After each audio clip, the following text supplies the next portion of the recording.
আজকে জুমার সংক্ষিপ্ত আলোচনার বিষয় অভিশপ্ত মানুষ।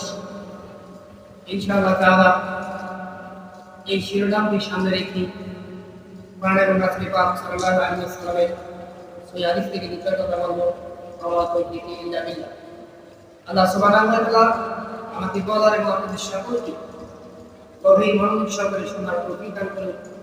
সকলে জবান খুলে বলে আল্লাহুম্মা আমিন। তাহলে আলোচনার বিষয় আছে কি? অভিশপ্ত মানুষ। এই যে মানুষ অভিশপ্ত, এই কথা রাসূল পাক সাল্লাল্লাহু আলাইহি ওয়াসাল্লাম বলেছেন। আল্লাহ সুবহানাহু ওয়া তাআলা তার বিভিন্ন আয়াত দ্বারা আমাদেরকে সতর্ক করে গেছেন যে আমরা মানুষ অভিশপ্ত, আমরা মানুষ ক্ষতির মধ্যে নিমজ্জিত। আমরা আলোচনা করেছিলাম যে মানুষ ক্ষতির মধ্যে নিমজ্জিত। আল্লাহ সুবহানাহু ওয়া তাআলা আমাদের স্মরণ করে দিয়েছেন, ইন্নাল ইনসানা লাফি খুসর, নিশ্চয় মানুষ ক্ষতির মধ্যে নিমজ্জিত। এর আগে আল্লাহ সুবহানাহু ওয়া তাআলা সময়ের কসম করেছেন, আল্লাহ সুবহানাহু ওয়া তাআলা যুগের কসম করেছেন, তারপরে আল্লাহ বলেন যে মানুষ ক্ষতির মধ্যে নিমজ্জিত। আজকে জুমার সংক্ষিপ্ত আলোচনার বিষয় অভিশপ্ত মানুষ। আল্লাহ রাসূল সাল্লাল্লাহু আলাইহি ওয়াসাল্লাম তিনি বলতেছেন, পৃথিবী অর্থাৎ দুনিয়া হচ্ছে অভিশপ্ত, আর দুনিয়ার সমস্ত বস্তু অভিশপ্ত। তবে সেগুলো ব্যতীত যারা আল্লাহ সুবহানাহু ওয়া তাআলা জিকির করে এবং তার সাথে সংশ্লিষ্ট আলিম এবং তালিবে ইলম, অর্থাৎ যারা জ্ঞানী, যারা আলিম শব্দের অর্থ আমরা সকলে কিন্তু জানি, বিশাল ভারী। আর তালিবে ইলম মানে যারা জ্ঞান অন্বেষণ করে, কথা তালিবে ইলম মানে হচ্ছে জ্ঞান অন্বেষণ করে। সেটা কোন জ্ঞান? অবশ্যই হতে হবে দিনী জ্ঞান। জ্ঞান যদি আমরা ক্লাসিফিকেশন করি তাহলে জ্ঞান হচ্ছে দুই প্রকার। একটা জ্ঞান হচ্ছে দুনিয়াবী জ্ঞান, আর একটা হচ্ছে আখিরাতি জ্ঞান। সুতরাং আমাদের সকলকে দুনিয়াবী জ্ঞান বাদ দিয়ে আখিরাত লাভ করার জন্য কোন জ্ঞানটা অনুসরণ করতে হয়, সেই জ্ঞানটা আমাদের অনুসরণ করতে হবে সবাই।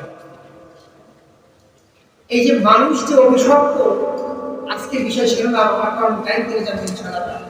আমরা সকলেই মানব সৃষ্টি ইতিহাস সূরাতুল বাকারা তাফসীরে আমরা শুনেছি, সূরাতুল আরাফাত তাফসীরে আমরা শুনেছি। আজকে সূরাতুল সাদ থেকে আমরা দুইটা মাত্র আয়াত আমরা চুজ করেছি ইনশাআল্লাহ। আল্লাহ সুবহানাহু ওয়া তাআলা আমাদেরকে স্মরণ করে দিচ্ছেন যে আমরা কিভাবে অভিশপ্তের দিকে ধাবিত হব। তারা শয়তানকে মানবে, তাহলে তারাও শয়তান হয়ে যাবে। কিন্তু আল্লাহ সুবহানাহু ওয়া তাআলা দেখেন কর্তৃত্ব করতে কিভাবে কারা কারা অভিশপ্ত। সর্বপ্রথম আল্লাহ সুবহানাহু ওয়া তাআলা অভিশপ্ত করে ঘোষণা করেছেন ইবলিসকে, আযাজিলকে, শয়তানকে। আল্লাহ সুবহানাহু ওয়া তাআলা সূরা আস-সাদের 38 নম্বর সূরা 77 এবং 78 নম্বর আয়াতে আল্লাহ সুবহানাহু ওয়া তাআলা চমৎকার আমাদেরকে স্মরণ করে দিচ্ছেন সেই সময়ে আল্লাহ তাআলা যখন আদম আলাইহিস সালামকে সৃষ্টি করলেন, সৃষ্টি করার পর আমরা সকলেই জানি যে চাঁদিনের জন্য অর্থাৎ সম্মানার্থে সিজদার ব্যবস্থা করেছেন। সবাই সিজদা করতে একদম। এই জন্য সেই ভাষায় বলছেন যে তুমি মাটির আদমকে প্রথম সৃষ্টি করিয়া ঘোষণা করিলে তুমি শ্রেষ্ঠ করিয়া, তাই তো নূরের ফেরেশতা আদমরে করে সিজদা, তাই তো নূরের ফেরেশতা আদমরে করে সিজদা, শেষ হয় তো হয় না যাওয়া তোমার। দেখেন এটা হচ্ছে শিরকি ভাষা। কিন্তু আল্লাহ সুবহানাহু ওয়া তাআলা বলেন যে তোমরা আদমকে সিজদা করো, কিন্তু সবাই বলে একদম বলেন যে আল্লাহ তাআলা আমি সিজদা করব না। আমাকে সৃষ্টি করা হয়েছে আগুন থেকে, তাকে সৃষ্টি করা হয়েছে মাটি থেকে, সুতরাং এটা আমি তাকে সিজদা করতে পারি না। কিন্তু আল্লাহ সুবহানাহু ওয়া তাআলা বারবার সংক্ষিপ্ত আলোচনা আল্লাহ বলেন যে ফাখরুজ মিনহা, তাকে থেকে বের হয়ে যা, তার থেকে বলে তুমি জান্নাত থেকে বের হয়ে যাও, আর নিশ্চয়ই তুমি বিতাড়িত, মানে আল্লাহ তাআলা শয়তানকে বিতাড়িত করলেন জান্নাত থেকে। আর এই যে বিতাড়িত করার পর আল্লাহ সুবহানাহু ওয়া তাআলা এবং শয়তানের মাঝে কিছু সংলাপ হয়ে যায়, কিছু ডায়লগ সংঘটিত হয়। এগুলো কোরআন কারীমের মধ্যে আল্লাহ সুবহানাহু ওয়া তাআলা কোট করে দিয়েছেন, আল্লাহ সুবহানাহু ওয়া তাআলা মুস্তাফা করে দিয়েছেন। আল্লাহ তাআলা পরে 78 নম্বর আয়াতে আল্লাহ সুবহানাহু ওয়া তাআলা বলেছেন, ওয়া ইন্নাকা আলাইকা লাআনাতি ইলা ইয়াউমিদ্দিন। এই যে আমি তোমাকে বের হতে বললাম, অনুসরণ করলাম, বিতাড়িত করলাম, কোন দিন পর্যন্ত? ইলা ইয়াউমিদ্দিন, সেটা হচ্ছে কিয়ামতের দিন পর্যন্ত, তথা যেদিন কিয়ামত সংঘটিত হবে সেই দিন পর্যন্ত আমি তোমাকে কি করে দিলাম? বিতাড়িত করলাম, সেই দিন পর্যন্ত তোমার উপর আমার লাভ। সুতরাং যারাই শয়তানের অনুসরণ করবে তাদের উপর আল্লাহ সুবহানাহু ওয়া তাআলা অবশ্যই না। তবে শয়তানের অনুসরণ কারা বেশি করে? সবচাইতে বেশি শয়তানের অনুসরণ করে যারা কাফের, যারা কুফরি করে। কাফের শব্দের অর্থ হচ্ছে অবিশ্বাস করা, প্রত্যাখ্যান করা, গোপন করা। এটা হচ্ছে কাফের শব্দের শাব্দিক অর্থ। সুতরাং আল্লাহ সুবহানাহু ওয়া তাআলার দিন স্পষ্ট, কিন্তু সেটাকে তারা অবিশ্বাস করে। অথচ আল্লাহ সুবহানাহু ওয়া তাআলার কাছে মনোনীত দিন একমাত্র ইসলাম, সেটা আমরা সকলে জানি ইনশাআল্লাহ। ইন্নাদ দীনা ইনদাল্লাহিল ইসলাম, সূরাতুল আল ইমরানের 19 নম্বর। এটা আল্লাহ সুবহানাহু ওয়া তাআলা বলেন যে আমার কাছে মনোনীত দিন ইসলাম, কিন্তু যারা ইহুদি, যারা খ্রিস্টান, যারা বেদিন, যারা নাসারা, যারা আল্লাহ সুবহানাহু ওয়া তাআলার সাথে কুফরি করে, প্রতিনিয়ত কুফরি করে, সেই মানুষগুলো তারা বিশ্বাস করে না যে ইসলাম আল্লাহ সুবহানাহু ওয়া তাআলা মনোনীত ধর্ম, ইসলাম আল্লাহর কাছে একমাত্র গ্রহণযোগ্য ধর্ম, ইসলাম ছাড়া অন্য কোনো ধর্ম আল্লাহ সুবহানাহু ওয়া তাআলা গ্রহণ করবেন না, আল্লাহ তাআলা গ্রহণ করবেন না। সুতরাং যারাই ইসলামকে মানবে না তারাই কুফরি করলো, আর তারাই কাফের, আর তারাই আল্লাহ সুবহানাহু ওয়া তাআলা বলেছেন যে তারাই, তাদের উপর আমার লানত, তাদের উপর আমার ফেরেশতার লানত, আর তাদের উপর সমস্ত মানুষের লানত। সম্মানিত মুসলিম, আর তাদের জন্য প্রস্তুত করা হয়েছে জাহান্নাম, আর তাদের জন্য আল্লাহ প্রস্তুত করতেছেন, প্রস্তুত করা হয়েছে জাহান্নাম। সুতরাং যারা কাফের তারা অবশ্যই জাহান্নাম। আল্লাহ সুবহানাহু ওয়া তাআলা বলতেছেন, ইন্নাল্লাহা লা'নাতাল কাফিরিন, নিশ্চয়ই কাফেরদের উপর আমি আল্লাহ সুবহানাহু ওয়া তাআলা লানত, নিশ্চয়ই আমি আল্লাহ সুবহানাহু ওয়া তাআলা অভিশাপ তাদের উপর, যারা কাফের, যারা কুফরি করে, যারা আমার দ্বীনকে দ্বীন হিসেবে মানে না, যারা আমার রাসূলকে রাসূল হিসেবে মানে না, যারা অন্য দিন অনুসরণ করে, অন্য দিন তালাশ করে, অন্যকে আল্লাহ সুবহানাহু ওয়া তাআলা করে, যারা বিভিন্ন মূর্তি পূজা অনুসরণ করে, মূর্তি পূজা করে, যারা এমনও বলে যে বাইবেলে ঈসা আলাইহিস সালাম তাদের আল্লাহর সন্তান, তার কত তাদের আকীদা আছে বলে যাচ্ছে না। কিন্তু আমার কথা হচ্ছে যারা অস্বীকার করবে, কুফরি করবে, তারাই আল্লাহ সুবহানাহু ওয়া তাআলা লানত প্রাপ্ত। এটা বিভিন্ন আয়াত দ্বারা আজকে আমি সেটা ব্যাখ্যা করে দেব ইনশাআল্লাহ। এই যে আল্লাহ তাআলা বলেন যে ইন্নাল্লাহা লা'নাতাল কাফিরিন, তাদের আল্লাহ সুবহানাহু ওয়া তাআলা হলো অভিশাপ। লানত শব্দের অর্থ হচ্ছে অভিশাপ। লানত ছাড়া আমরা এটাকে আরবিতে ব্যবহার করে থাকি, অভিশাপটা একটু কম। সম্মানিত মুসলিম, ওয়া আ'আদ্দা লাহুম সাইরা, এবং তাদের জন্য আল্লাহ সুবহানাহু ওয়া তাআলা প্রস্তুত করে রেখেছেন জাহান্নাম, প্রস্তুত করে রেখেছেন জাহান্নামের আগুন। এই যে আল্লাহ সুবহানাহু ওয়া তাআলা লানত, শুধু কি তাই? শুধু তাই নয়, এখানে আল্লাহর লানত আল্লাহ তাআলা বলেছেন ওয়াল মালাইকাতি ওয়ান নাসি আজমাইন। এই লানত শুধু আমার নয়, লানত করবে তার ফেরেশতাগণ, ওয়ান নাসি আজমাইন, লানত করবে আল্লাহ সুবহানাহু ওয়া তাআলার সমস্ত মানুষ।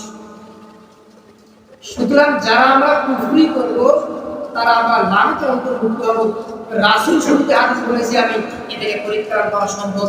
রাসূল বলেছেন যে পুরা দুনিয়া অভিশপ্ত, পুরা দুনিয়ার সমস্ত লোক অভিশপ্ত, তবে তারা ব্যতীত যারা আল্লাহর জিকির করবে, আল্লাহকে স্মরণ করবে, তার সাথে সংশ্লিষ্ট ব্যক্তি, যারা আলেম হবে এবং যারা তালিবুল ইলম হবে, তারা ব্যতীত। এই যে আল্লাহ সুবহানাহু ওয়া তাআলা এত কথা বলে বলছেন, এই যে জাহান্নামের কথা বলে তারা কিভাবে জাহান্নামে থাকবে। যারা আমরা মনে করেন একবার কালিমা পড়েছি, আমরা কালিমার উপর আমল করার চেষ্টা করেছি, সালাত পড়ি না পড়ি আমল করেছি, রমজানের রোজা রাখার চেষ্টা করেছি, আমরা ঈমান এনেছি, তথা আমরা ঈমানদার, আমরা মুসলমান। আশা করা যায় আমরা জাহান্নামকে অতিক্রম করে জান্নাতে যেতে পারবো, জাহান্নামের আযাব কেটে হলেও আমরা জান্নাতে যেতে পারবো। তবে যারা কাফের, তারা কুফরি করেছে, আল্লাহর আয়াতের সাথে, আল্লাহ সুবহানাহু ওয়া তাআলার সাথে তারা চিরস্থায়ী জাহান্নামের মধ্যে থাকবে। আল্লাহ সুবহানাহু ওয়া তাআলা বলতেছেন ওয়াল্লাযীনা কাফারু, যারা কুফরি করেছে, ওয়াল্লাযীনা কাফারু বিআয়াতি কাযযিবা ওয়া কাযযিবা বিআয়াতি, আল্লাহ সুবহানাহু ওয়া তাআলার সাথে যারা কুফরি করেছে আর আল্লাহর আয়াতের সাথে যারা কুফরি করেছে, আল্লাহ সুবহানাহু ওয়া তাআলা বলেন উলাইকা আসহাবুন নার, তারা হবে জাহান্নামের অধিবাসী, খালিদিনা ফিহা, তারা এখানে অনন্তকাল থাকবে, তারা এখানে চিরকাল থাকবে, তারা এখানে অনন্তকাল থাকবে, তারা এখানে চিরকাল থাকবে। মানে কারা থাকবে চিরকাল জাহান্নামের মধ্যে? যারা আল্লাহ সুবহানাহু ওয়া তাআলার আয়াতের উপর কি করেছে? কুফরি করেছে, অবিশ্বাস করেছে, আল্লাহর আয়াতকে যারা মানে না, তারা থাকবে সারা জীবনের জন্য জাহান্নামে। তাহলে আমরা কোনো না কোনো ভাবে আল্লাহর আয়াতকে মানি না, আমরা কুফরি করতেছি। বর্তমান সময়টাতে আসলে আরো বেশি, 4 বছর পর পর আরো বেশি দেখা যায়। আল্লাহ সুবহানাহু ওয়া তাআলা তিনি সূরাতুল মাইদার 51 নম্বর আয়াতে বলেছেন, ইয়া আইয়ুহাল্লাযীনা আমানু, হে ঈমানদারগণ, তোমরা যারা ঈমান এনেছো। অবশ্যই আমরা ঈমানদার, কোনো সন্দেহ নাই, আমরা ঈমান এনেছি। লা তাত্তাখিদু ইহুদা ওয়ান নাসারা, যারা ইহুদি এবং নাসারা আউলিয়া, তোমাদের বন্ধু হিসেবে গ্রহণ করো না। তাহলে আল্লাহ স্মরণ করে দিচ্ছেন, হে ঈমানদারগণ, তোমরা গ্রহণ করো না ইহুদি এবং নাসারাকে বন্ধু রূপে, তারা তাদের বন্ধু। কে বললেন? আল্লাহ সুবহানাহু ওয়া তাআলা। কিন্তু এমন একটা সময় চলছে যে আমরা তাদের শুভাকাঙ্ক্ষী মনে করি, আমরা তাদের অভিভাবক মনে করি, আমরা তাদের রক্ষাকারী মনে করি, আমরা তাদেরকে এমনভাবে সমর্থন করি যেন তারাই আমাদের। কয়েকদিন আগে একটা নিউজ ভাইরাল হয়েছিল যে একটা লোক বলতেছে যে আসলে আমাদের দেশটাকে বাংলাদেশ মনে হয় না, আমরা বাঙালি মনে হয়। প্রধানমন্ত্রী আসলে লন্ডন থেকে, রাষ্ট্রপতি আসলে আরেক জায়গা থেকে, আরেকজন আসলে ভারত থেকে, আর বাকি যারা আছে তারা আর্জেন্টিনার আছে। আমাদের দেশের থেকে মানুষ তার ভাষ্যমত দেখবেন, বর্তমান দেশে দেখবেন যে অসংখ্য জায়গায় আর্জেন্টিনার পতাকা টাঙ্গানো আছে, অসংখ্য জায়গায় ব্রাজিলের পতাকা টাঙ্গানো আছে। তারা হচ্ছে স্পষ্ট পথভ্রষ্ট, তারা দাজ্জালের অনুসারী, সেটা আমরা সকলে জানি। বেশি হাতে মধ্যে দেখবেন 100 অঙ্কন করা আছে, ক্যাডি করা আছে। সুতরাং সে দাজ্জালকে অনুসরণ করে, সে আল্লাহ সুবহানাহু ওয়া তাআলাকে অনুসরণ করে না, আল্লাহর বিধান তারা মানে না, তারা আল্লাহর দ্বীনকে মানে না, আল্লাহর রাসূলকে মানে না। আমরা কিভাবে তাদের অনুসরণ করি? সুতরাং যদি আমরা তাদেরকে বন্ধু বানাই নেই, অভিভাবক বানাই নেই, বলি যদি আমরা বানাই নেই, আশা করা যায় আমরা তাদের অন্তর্ভুক্ত হবে। ডিরেক্ট বললাম না, কারণ যদি আমি ডিরেক্ট তাদেরকে বলি যদি তারা এটা আমার না হয়, তাহলে সেটা আমার উপর প্রত্যাবর্তন করবে। কারণ আমি কোনো ভাই যদি কাফের বলি, যদি কোনো ভাইকে আমি মুসলমান ভাই কাফের বলে ফতোয়া দিই, আর সেই ভাই যদি প্রমাণিত হয় কাফের হয়, তাহলে সেটা আমার উপর বর্তাবে। সুতরাং মাসালা তুমি সাবধান। তবে স্পষ্ট যে আমি কথাগুলো বললাম, কয়েকটা আয়াত আমি আজকে বললাম, এই আয়াত থেকে আর প্রমাণ করা বাকি লাগে না যে আমরা যারা তাদেরকে সমর্থন করি, তাদেরকে আমরা যারা বন্ধু বানাই, তারাও আমরা তাদের সম্মানিত মুসলিম। 2 বছরের বাচ্চা, সে ভালো করে কথা বলতে পারে না, অথচ সে সমর্থন করে আর্জেন্টিনা। 2 বছরের বাচ্চা কথা বলতে পারে না, সে সমর্থন করে খ্রিস্টানকে, সে সমর্থন করে ইহুদিকে। এটা কিভাবে সম্ভব? এটা পিতা হিসেবে আমরা লজ্জিত। সম্মানিত উপস্থিতি, রাসূল বলেছেন যে তারা দায়ুস, ওই পিতার উপরে দায়ুস, দায়ুস জান্নাতে যাবে না। কেমন করে যাবে না? আপনার অধীনে থাকার পরে আপনি কন্ট্রোল করাতে পারেন নাই, আপনি নিয়ন্ত্রণ করতে পারেন নাই, আপনি দাবি করেন সন্তান, যে আপনার সন্তান যদি আপনি দাবি করেন, সুতরাং তার উপর তার একটা আইন আপনি দাবি করবেন। যতদিন দুনিয়ার জমিনে থাকতে হবে, 5 ওয়াক্ত সালাত আদায় করতে হবে, যতদিন দুনিয়ার জমিনে থাকতে হবে, ইহুদিকে সাপোর্ট করা যাবে না। ওরা আমাদের চিরশত্রু, ওরা আমাদের চিরশত্রু, ওরা আমাদের প্রকাশ্য শত্রু, ওরা আমাদের চরম শত্রু। সুতরাং শত্রুর সাথে কখনো বন্ধুত্বপূর্ণ আচরণ হতে পারে না। ঈমান আনলে সেটা ঈমান আনলে ভিডিও সময় না। আজকে তোমার সংক্ষিপ্ত আলোচনার বিষয় ছিল অভিশপ্ত মানুষ। খুতবায়ে মাদানিয়া, এই খুতবায়ে মাদানিয়ার মধ্যে 53টা অধ্যায় আছে। 53টা অধ্যায়ের মধ্যে একটা বিষয় হচ্ছে যে অভিশপ্ত মানুষ এই একটা বিষয়ের মধ্যে 51টা টপিক আছে, তার মধ্যে আজকে মাত্র বলার দিকে এক শয়তান অভিশপ্ত, আর 2 নম্বর হচ্ছে যারা কাফের তারা অভিশপ্ত। সুতরাং আরো কোনো 50টা অভিশপ্ত ব্যক্তি এখনো এই খুতবার মধ্যে আছে। সুতরাং আমরা সকলে চেষ্টা করবো শয়তান থেকে দূরে থাকার জন্য, শয়তানের প্রকাশ শক্তি। আর 2 নম্বর আমরা দূরে থাকবো যারা ইহুদি আছে, নাসারা আছে, বেদি আছে, খ্রিস্টান আছে, তাদের থেকে দূরে থাকতে আল্লাহ সুবহানাহু ওয়া তাআলা সকলকে তাদের থেকে দূরে থাকার তৌফিক দান করুন।